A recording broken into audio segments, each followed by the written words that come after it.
Hari ini, mari kita ambil masa untuk mempelajari firman Tuhan dengan khotbah bertajuk Dunia Fisikal dan Dunia Iman. Dunia iman ialah dunia yang tidak dapat kita ramalkan atau fahami. Walaupun begitu, dunia itu pasti wujud. Dalam dunia fisik, dikatakan ada dua jenis dunia. Dunia yang manusia tinggal dan dunia zara asas.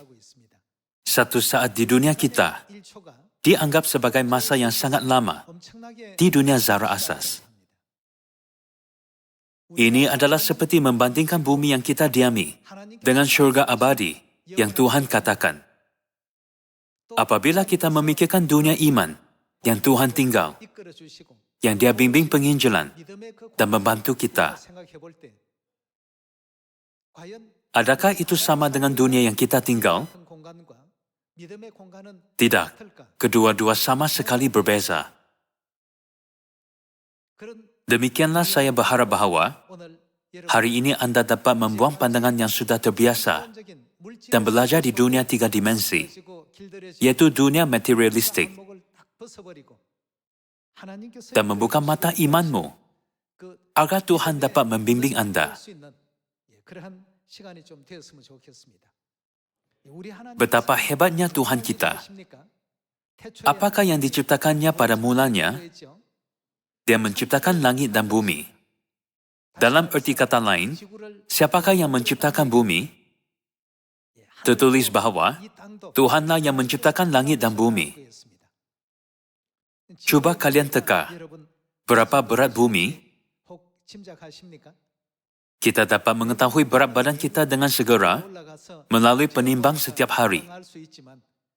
Tetapi dapatkah Anda bayangkan berat bumi? Saya ingin tahu, jadi saya pergi cari. Itu adalah 5,97 darab 10 kuasa 24 kilogram. Ini betul-betul berat yang luar biasa, yang melebihi bidang nombor yang kita kenali. Sekejap sahaja, Tuhan meletakkan bumi di dalam angkasa, tanpa sebarang masalah. Kalian, ini bukan belun. Tetapi Tuhan tidak membekalkan bumi bahan api selama 4,5 bilion tahun selepas Dia meletakkannya di angkasa. Tuhan menciptakan bumi untuk berputar, mengelilingi matahari secara tepat sekali. Bukan? Jika tiada bulan, air laut pun akan terpengaruh.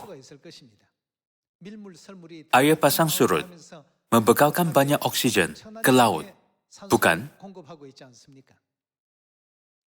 Apa yang dibuat oleh Tuhan ialah sesuatu yang perlu kita tanya apabila kita pergi ke syurga. Bagaimanakah engkau begitu hebat? Bagaimanakah engkau wujud di dunia yang di luar imajinasi kami manusia? Walau bagaimanapun, Dia datang ke bumi ini dengan memakai kemah badan untuk menyelamatkan kita dan tidak pernah menyatakan keilahiannya. Dia makan dan minum seperti kita dan tidur apabila Dia penat. Seperti firman-Nya, berbahagialah orang yang tidak menjadi kecewa dan menolak Aku. Dia menyembunyikan semua kemahakuasaan, datang ke bumi untuk membimbing dan mengajar kita anak syurgawinya. Semua akan baik-baik saja. Janganlah risau. Janganlah takut. Aku bersama dengan kamu sampai akhir zaman. Walaupun Tuhan beratus-ratus atau beribu-ribu kali memberi anak-anaknya firman ini, firman itu tidak berakar dalam hati mereka. Apakah yang kita kurang? Kita tidak ada iman. Apakah jenis iman yang kita perlukan? Kerana kita belum mengalami dunia yang Tuhan tinggal. Kita hanya berfikir di dunia fisikal yang kita bangun dari tidur setiap hari. Jadi hati kita tidak berapa tersentuh. Tidak kira berapa banyak Tuhan cuba mengajak kita tentang dunia yang Dia tinggal. Walaupun ini ialah topik akademik, sesaat di dunia manusia dikatakan adalah sangat berbeza daripada sesaat di dunia zara asas. Sama juga, ada kerajaan Tuhan di dunia iman, dan ada dunia yang kita manusia tinggal. Kalian, kedua-dua dunia ini sangat berbeza, bukan? Apakah yang Alkitab katakan tentang ini dalam buku 1 Korintus? Melalui Alkitab, kita harus faham sepenuhnya bahwa Tuhan mengawal dunia di luar imajinasi kita. Itulah dunia yang tidak pernah dilihat oleh mata, tidak pernah didengar oleh telinga, dan tidak pernah timbul di dalam hati manusia. Apabila orang bercakap tentang keajaiban Laut Merah, mereka sering memikirkan Musa. Adakah Anda juga sama? Kerana ada kuasa yang lebih hebat daripada Musa, tidak kelihatan sedang bekerja. Orang selalu hanya melihat Musa. Walaupun mereka ingat bahawa Musa menghulurkan tongkatnya, mereka tidak memikirkan kuasa Tuhan yang mengubah Laut Merah menjadi tanah kering melalui tongkat itu. Sama seperti itu, kita sudah terbiasa dengan kehidupan di dunia fisikal. Ini kerana kita telah belajar dan mengalami segala sesuatu yang berlaku di dalam ruang bumi ini sejak kecil. Tuhan membelah Laut Merah, meruntuhkan kota Yeriko, sesudah umat mengelilinginya sebanyak 7 kali dan berteriak, serta mengalahkan 135,000 tentera Midian dengan 300 pahlawan Gideon. Semua peristiwa ini mungkin kelihatan berlaku secara kebetulan. Walaupun dunia iman benar-benar wujud, orang cenderung menganggapnya sebagai cerita lama atau legenda kerana ia ditulis dalam Alkitab. Namun, sebaik sahaja kita menyedari kewujudan dunia iman, kita pasti dapat memastikan bahawa peristiwa-peristiwa ini tidak berlaku secara kebetulan.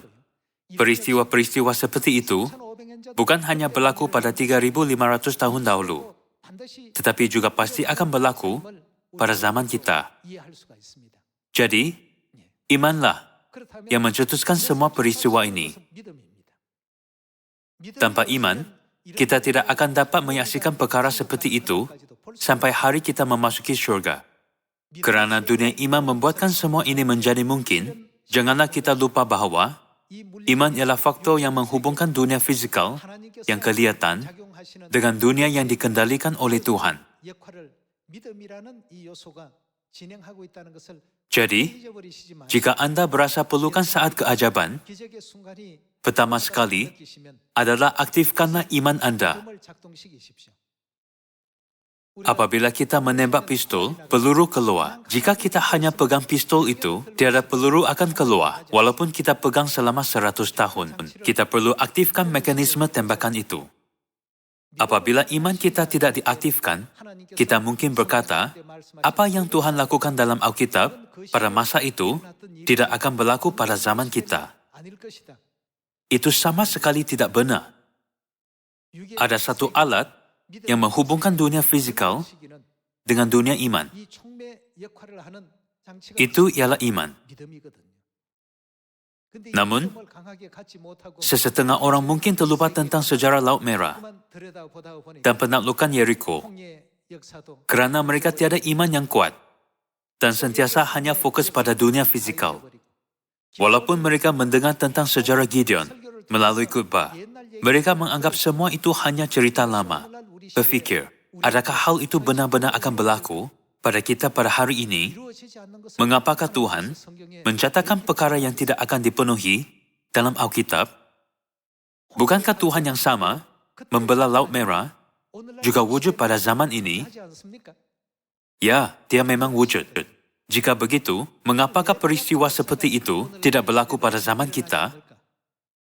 Ini kerana kita tidak menggunakan pencetus yang menghubungkan dunia fizikal dengan dunia iman. Ini kerana badan kita sudah terbiasa dengan had masa dan ruang di dunia ini. Kita hidup tanpa memikirkan kewujudan alam lain. Sama seperti Laut Merah terbelah dalam masa yang singkat.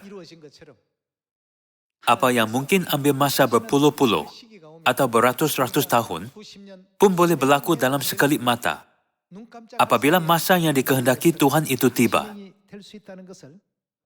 mari kita pastikan. Buku Kejadian bab 1. Mari kita lihat buku Kejadian bab 1 ayat 1.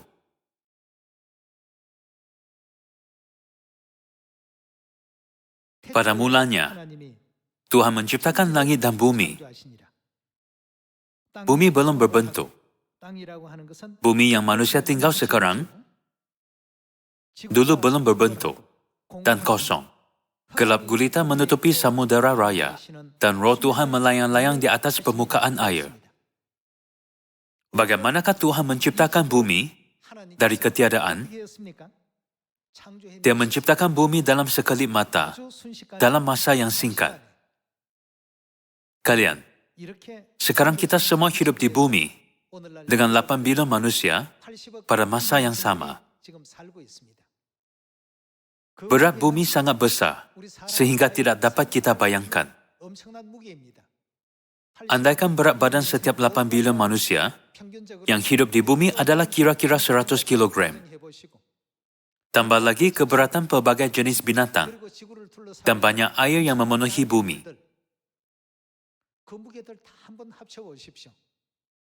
Itu ialah angka astronomi dan tidak dapat dibayangkan. Tidakkah cara bumi berfungsi menakjubkan? Bumi tidak pernah rosak bahkan sekalipun. Selama 4,5 bilion tahun, bumi mengorbit matahari setiap tahun dan kembali ke tempat asal. Seseorang merancang seperti itu. Tidakkah ini mengagumkan? Kita sentiasa mengambil mudah perkara yang menakjubkan ini seperti perkara yang biasa. Mulai sekarang, tolong jangan ambil mudah, tetapi perhatikanlah apa jenis Tuhan kita. Tidakkah Anda berasa gembira apabila Anda berfikir bahawa kita ialah anak lelaki dan anak perempuan Tuhan? Tidakkah kita kagum terhadap diri sendiri? Marilah kita sentiasa ingat bahawa kita berada dalam kedudukan yang hebat untuk menjadi anak lelaki dan anak perempuan Tuhan. Orang menganggap semua yang Tuhan lakukan sebagai mukjizat. Tapi dari pandangan Roh Kudus, itu bukanlah apa-apa.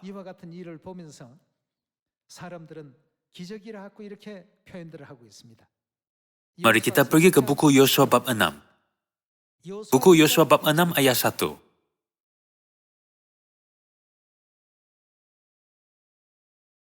Yeriko telah menutup pintu gerbangnya karena orang Israel. Tidak ada orang keluar atau masuk. Berfirmanlah Tuhan kepada Yosua, Aku serahkan ke tanganmu Yeriko ini, beserta rajanya, dan pahlawan-pahlawannya yang gagah perkasa.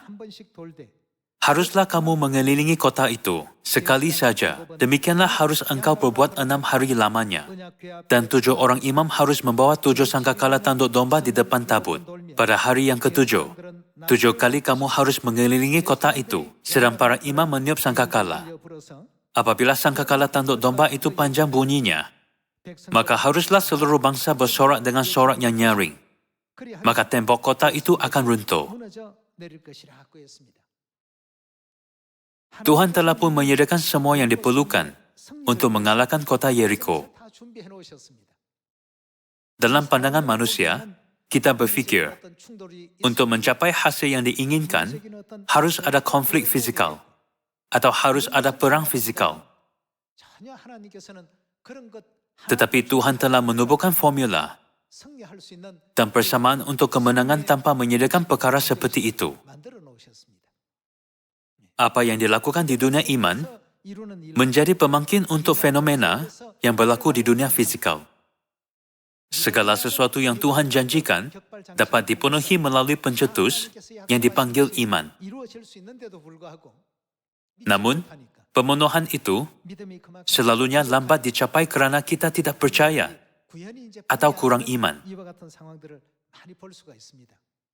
Jadi jika Tuhan berkata akan terjadi, kita harus percaya bahawa itu pasti akan berlaku dan maju dengan iman.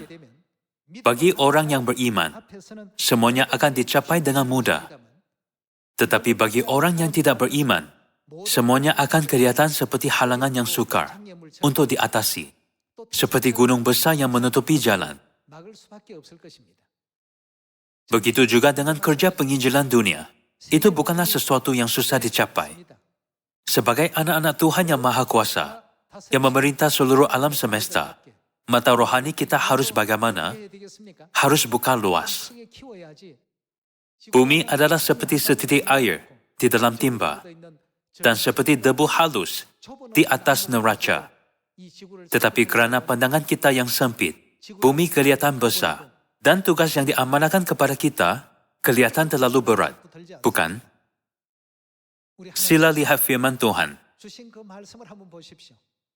Apabila dia berkata, jadilah air, ada air. Apabila dia berkata, jadilah cahaya, ada cahaya.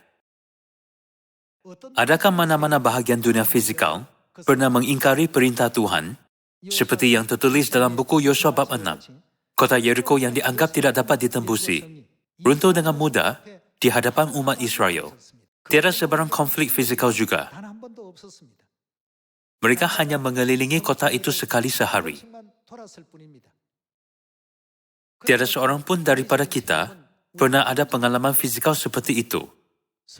Hanya mengelilingi kota itu, dan ia runtuh. Jika hanya mengelilingi kota itu, dapat meruntuhkan kota musuh. Tentera manakah yang akan mengayunkan pedang, melepaskan anak panah, dan menggunakan semua jenis senjata? Apa yang berlaku pada hari itu tidak mengikuti hukum fizikal. Semuanya berlaku menurut hukum iman. Tanpa iman, peristiwa seperti itu tidak akan berlaku. Jadi, tahun ini haruslah menjadi tahun kita bersungguh-sungguh mencari rahmat Tuhan Bapa dan Tuhan Ibu, dengan iman yang tidak bergoyah. Marilah kita melihat buku Matius, bab 9 ayat 27.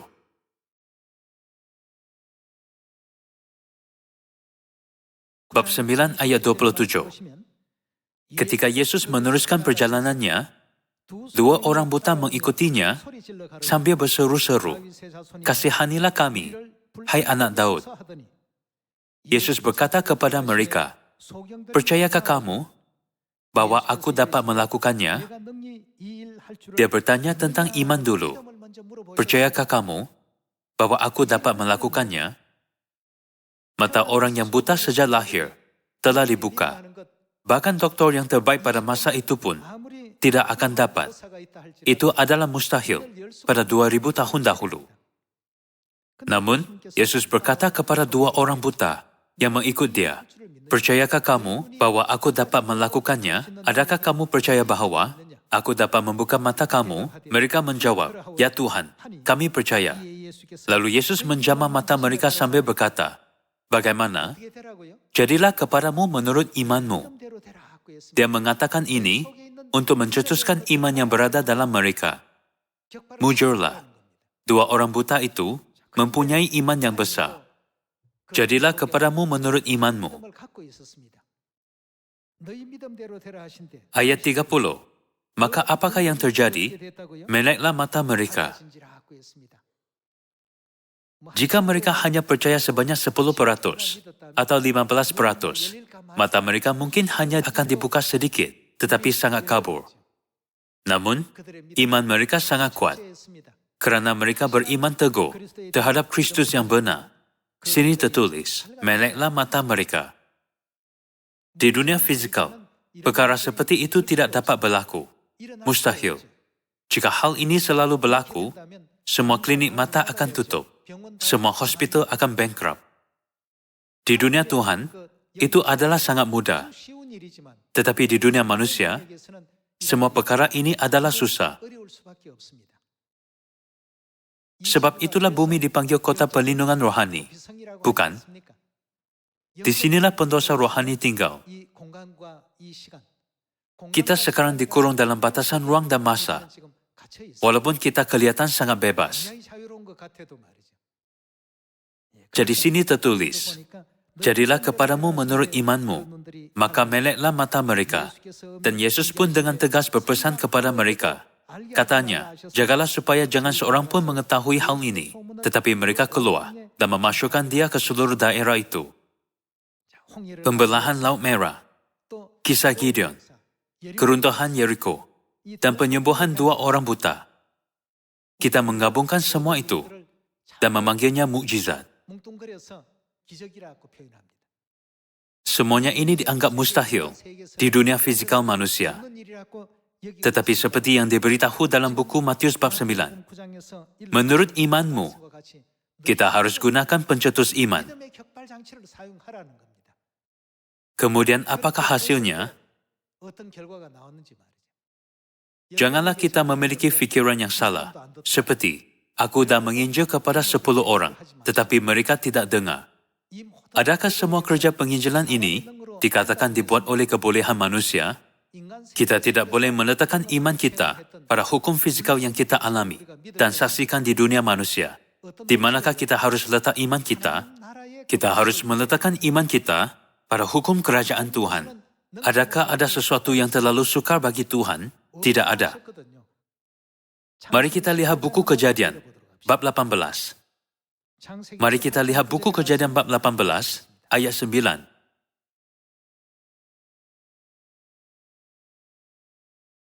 Lalu kata mereka, di manakah Sarah, istrimu? Jawabnya, di sana, di dalam kemah. Dan firman-Nya, aku akan kembali tahun depan, mendapatkan engkau. Pada waktu itulah Sarah, istrimu, akan mempunyai seorang anak laki-laki. Dan Sarah mendengarkan. Adapun Abraham dan Sarah telah tua, dan lanjut umurnya, dan Sarah telah mati haid. Jadi tertawalah Sarah dalam hatinya, katanya, akan berakhirkah aku setelah aku sudah layu, sedangkan tuanku sudah tua? Sarah terfikir seketika, bagaimana mungkin aku bergembira mendapat anak? Ayat 13. Lalu berfirmanlah Tuhan kepada Abraham, mengapakah Sarah tertawa dan berkata, sungguhkah aku akan melahirkan anak, sedangkan aku telah tua? Di dunia fisikal, menurut prinsip yang telah kita pelajari, dan lihat sepanjang hidup kita, ini akan dianggap mustahil. Sarah yang sudah melebihi umur untuk melahirkan anak, dan umur Abraham juga hampir 100 tahun. Ini memang sesuatu yang menggelikan.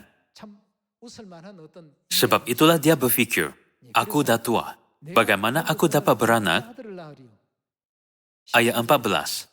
Apakah jawaban Tuhan kepadanya? Adakah sesuatu apapun yang mustahil untuk Tuhan? Di dunia Tuhan, tiada satu pun perkara ini adalah mustahil. Kalian, biar saya memberikan satu contoh. Bukankah bulan paling dekat dengan bumi kita, graviti bulan, dikatakan hanya 1/6 daripada graviti bumi? Contohnya, orang yang dapat angkat benda seberat 30 kg di bumi, dapat angkat barang yang 6 kali lebih berat di bulan. Kalian, maksudnya, walaupun saya hanya dapat angkat benda seberat 30 kg di bumi, saya dapat angkat benda seberat 180 kg dengan mudah. Tidakkah ini menakjubkan? Bergantung pada tempat kita, 180 kg dapat diangkat dengan mudah. Tetapi orang yang mindanya terperangkap dalam dunia fisikal menganggap mustahil untuk mengangkat 180 kg. Namun, semua adalah mungkin dalam dunia iman Tuhan. Adakah sesuatu apapun yang mustahil untuk Tuhan? Semua adalah mungkin. Jadi kalian, setiap kali Anda mahu berkata, tidak dapat, mustahil, fikirkanlah bulan. Jika seseorang dapat melompat setinggi 2 meter di bumi, dia dapat melompat setinggi 12 meter di bulan. Jika Anda melihat seseorang melompat setinggi 12 meter, adakah Anda menganggap dia manusia? Apa yang saya ingin sampaikan kepada hari ini adalah kita percaya secara hurufiah bahawa Tuhan ialah pencipta langit dan bumi. Tetapi sebenarnya, kita tidak menerima fakta ini dalam hati. Kerana itu, hidup kita kadang-kala sukar, mencabar, dan penat. Walaupun kita menempuh jalan Injil, kita tidak bergembira dan bahagia, dan asyik ada masalah. Kalian di sini harus menjadi orang yang dapat mengajar ahli-ahli baru yang akan menghadapi perkara seperti ini pada masa depan. Seperti 2 orang buta, kita harus dapat menggunakan pencetus yang dipanggil iman Apakah yang berlaku jika kita tidak beriman? Mari kita lihat buku Ibrani, bab 11 ayat 6.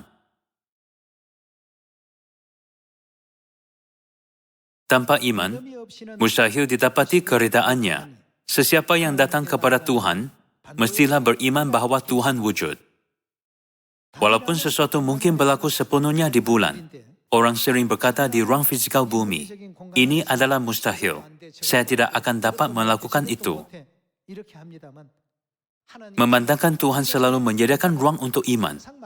Kita harus memiliki iman kuat yang dapat menghubungkan kita dengan ruang itu.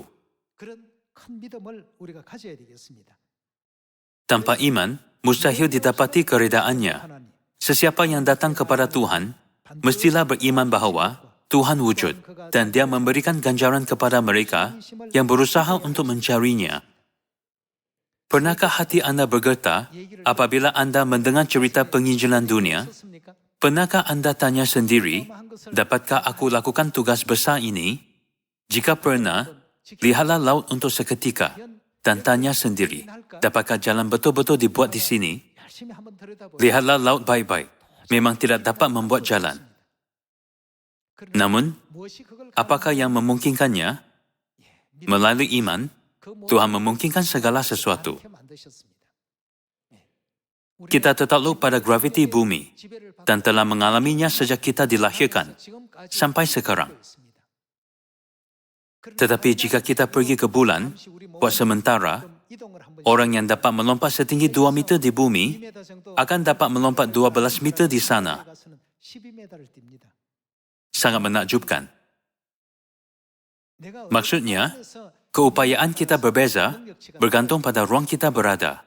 Orang yang sentiasa berada dalam dunia iman dapat selalu menjadi protagonis yang menyelesaikan semua kerja Tuhan, sama seperti Nuh, Abraham, Yosua, dan Caleb. Saya berharap bahawa semua ahli keluarga syurgawi akan beriman lebih kuat daripada tahun-tahun sebelumnya dan menerima hak penuh untuk memasuki syurga abadi. Sekian, terima kasih.